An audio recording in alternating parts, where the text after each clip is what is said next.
I'm here at Soul Farm. It's winter, it's beautiful out, it's snowy, and right now Sprout and I are nice and warm inside the Soul Farm cottage. I've got my wood burning stove going.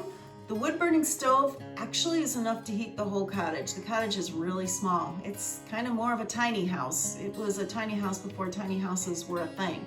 As a matter of fact, my parents added on to it. It was even tinier. When it first came out here, I believe it was moved from town where it was a post office. Somebody made the effort to move it out here, and it was just a living room and a kitchen and a bathroom, and none of those were all too big.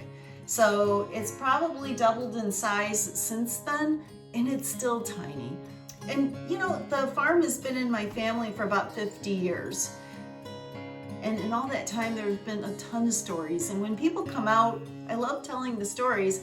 They often come up in some way, shape, or form. And I think people really like it. So I thought I would share some with you. I think sometimes stories from our past can have great meaning to us. I mean, after all, they're how we learn. They're how we learn, they're how we live, and how we grow. So this first story that I'd like to share has a lot of meaning for me because sometimes when you're growing up, you do something that has such a profound impact on you. I mean, it could be just good, silly fun. And when we become parents, sometimes we get to relive this good, silly fun with our kids, right? And this is a story like that. But it ended up being a lot more profound for a kid than I thought it was going to be. Here we go. As a young girl, one word I'd easily use to describe my experience at the farm would be adventure. While some of these adventures were unplanned, very many more were orchestrated by our creative minds, and one such creative adventure was mud trekking. So my best friend at the time was Lori. So picture this, two semi-bored preteen girls spending their summer weekends out in the middle of the Midwest, nowhere, melting in the hot August heat. Bored of drinking Tab and reading Tiger Beat magazines, which frankly, I don't know how you could get bored of that. The mind is forced into being creative. So we decide to go down to the ponds, probably to go catch some bullfrogs. As we walk the perimeter of the almost flat bank, we notice the mud is really, really soft. And as we get closer to the water, of course, the mud gets softer and muckier. So one of us, let's say Lori, moves out of the way of danger, where me, the much more adventurous and brave one, keeps walking towards the water, and I start to sink. First down to my ankles, then down to my calves, down to my thighs, and then pretty soon the mud is all the way up to my shorts. And these were the 70s, so these were pretty short shorts. There would come a moment of exciting panic. I'm nearly in my waist in gritty pond mud. Oh, the danger, right?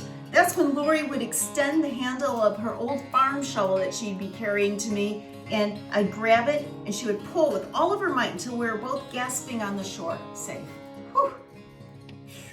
A little invigorated and feeling our power. Of course, we then switched places because how could Lori resist, right?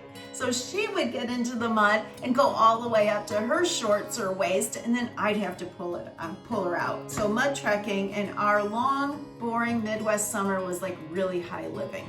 So now we flash forward about 20 years. I'm now the mother of an 8-year-old son. And we're at the farm, and we have one of Ben's young friends from school with us, Kevin. He lives in an apartment on a busy street near Chicago, and the farm is like a whole new world to him. He's never been out in the country. So my son is kind of an introvert, and I can tell he's had just about enough of hosting Kevin.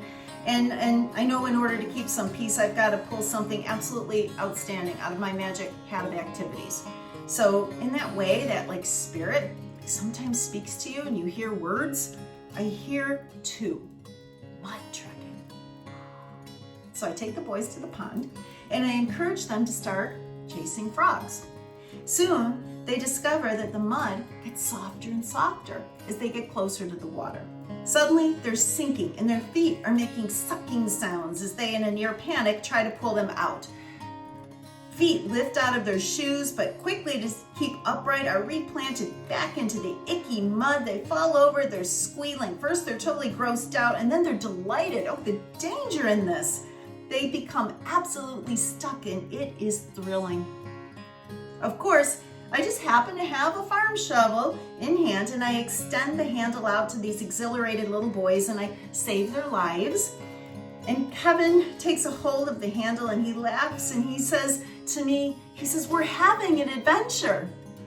And then there's like this pause, like he has this sudden insight, and he says, "I've never had an adventure before." And then the moment's over and I just pull him to safety. So I doubt mud tracking is ever going to become a popular activity here at Soul Farm, but I'm happy to hold out a shovel to anybody who wants to give it a try or to take on any new experience here.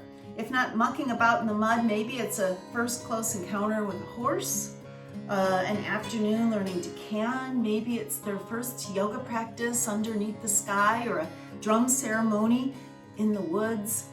Doing something for the first time brings us into the present moment like nothing else can.